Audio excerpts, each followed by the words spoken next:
Alright. Hold up. This is the Incredible 7. Let's take a time out for a minute. Let me tell you about my profession.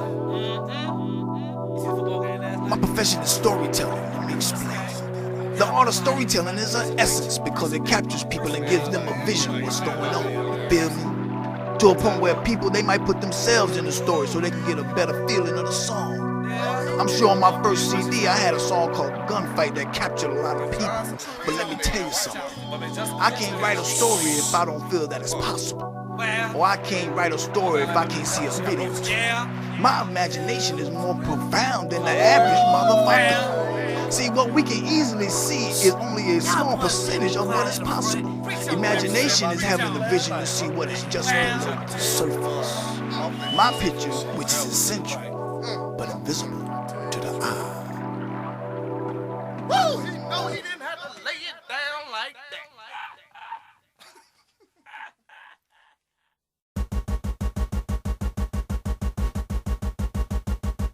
She's in love with the murderer, a murderer. She's in love with the murderer, a murderer. She's in love with the murderer, a murderer. She's in love with the murderer, a murderer. She's in love with the murderer, a murderer. She's in love with the murderer, a murderer. She's in love with the murderer, a murderer. She's in love with the murderer, a murderer. This is the story of a girl that did a 4-year term to be a lawyer in the field of a top law firm. Her name was Betty, pretty girl with a cute ass smile. She's kinda tired of a case that she has been on a while, so she decided she would go out to the club to relax, maybe dance a little, take a few drinks on the max. When she walked into the club, my man, she looked like a star. She wore a blue silk dress, made her way to the bar. As she looked to her right, she seen this guy named Capone, real suave nigga, low fade on the dome. He began to walk to her and his head had a twist. Never in Betty's life she seen a man like this. He had a $500,000 diamond chain on his neck. He was wearing any clothes that any man couldn't get. He asked Betty why she looking all so sad and alone. He grabbed her hand and said, "Excuse me, yo, my name is Capone." She said, "Hello, my name is Betty, never mind me, I'm tired. I'm a lawyer on the case I've been on since I was high." She said, "I'm looking for the person killing my little brother.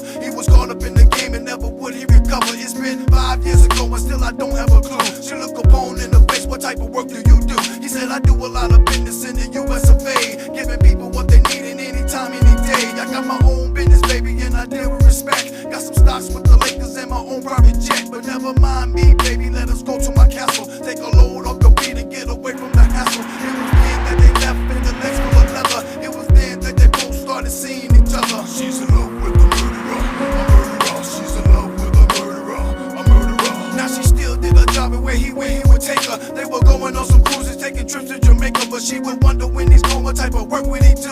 Cause he always come back with like $1 billion or $2. So she looked into his wallet, wrote his real name down, typed it up in the computer when she went back to town. When she went into the office, typed it up, went to work. What she seen was a shock and made her whole body hurt. It was Frank M. Capone, aka Black Gotti, killing niggas in the game, had 23 bodies. It was a body of a millionaire that brought her to tears. It was her brother's name, the killer she been wanting for years. She was crying, she was nervous, she just felt like dying. She's in love with the killer, dealing kilos and buying. But he's been there for her, being her best friend. What can she do? Cause she's still in love with him. She's in love with the murderer, a murderer. She's in love with the murderer, a murderer. She's in love with the murderer, a murderer. She's in love with the murderer, a murderer. She's in love with the murderer, a murderer. She's in love with the murderer, a murderer. She's in love with the murderer, a murderer. She's in love with the murderer, a murderer. She gotta calm herself down because her heart beating fast. She's a lawyer turned lunatic and killing his ass. Supposed to meet him at his condo around 7 o'clock. She doesn't have a crime record, so she purchased a clock.